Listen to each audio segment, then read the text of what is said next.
Magandang gabi po mga minamahal kong kababayan.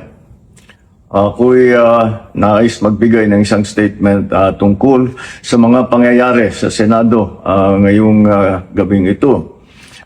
Mga 2 oras kalahati ko na minomonitor ang sitwasyon. At nung una kong nabalitaan na nagputukan, ay ang una kong tinawagan ay si Sec. John Vic Remulla ng DILG. At tinanong ko, magpa-report ka sa mga pulis na nandun na kung may nangyari, kung meron silang ginawa.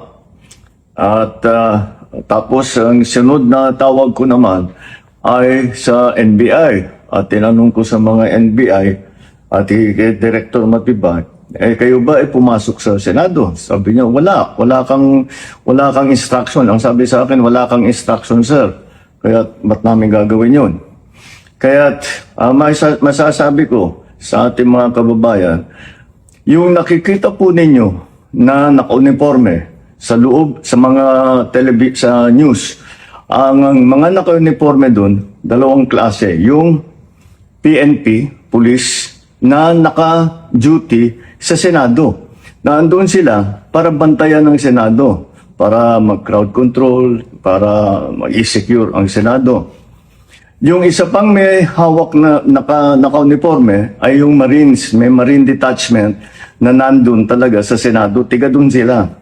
Ang trabaho din nila is secure ang Senado at magbigay ng yung nakikita ninyong honor guard. Yan lang ang sundalo o pulis na nasa loob, tiga doon ang nandun. Yung isa pang nakita ninyong grupo na kasibilyan at may hawak na mga mahaba, mga usayon, yun naman sa Sergeant at Arms ng Senado. So lahat ng nakikita ninyong naka-uniforme o naka-armado ay nandun, ay tiga doon. Nandun sila talaga, doon sila nagjo-duty. At isa pa ay nais kong maibida sa inyong lahat, wala pong instruction kahit na kanino na hulihin si Senator Bato. At ang nangyari, ang NBI, sinabihan ko nung lumabas yung resolution ng Supreme Court, mga 4:00 yung kaninang hapon, ay sinabi ko, umalis na kayo dyan. At nag-comply naman sila.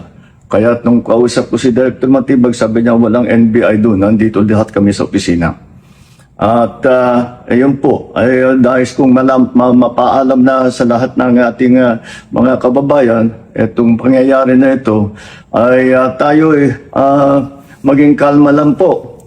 Nakausap ko na si Senate President Alan Cayetano at nag-agree kami. We agree that the thing to do now is to tell our people all to calm down.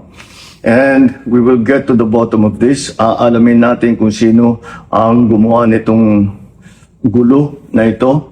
Ito ba ay talagang nagka-inkwentro lang? O ito ba ay may kasama sa mga distab? O nagsusimula ng gulo? Kailangan po natin malaman yan. Kaya mag-iimbestiga sabay ang Senado at saka ang PNP tungkol dito. Masasabi ko lang at para hindi po mag-alala ang taong bayan, hindi po gobyerno ang gumawa nito. Walang pumasok na tigalabas na sundalo, na militar, na NBI sa Senado. Hindi po natin alam kung sino yun na sumubok na pumasok at saka dahil doon ay nagkaputukan. Aalamin po natin. At kinukuha po natin, kinukulikta natin ngayon lahat ng ebidensya na nandiyan. Maraming salamat po. Kalma lang po. Asahan ninyo yung gobyerno po ninyo. Hindi gagawin ito.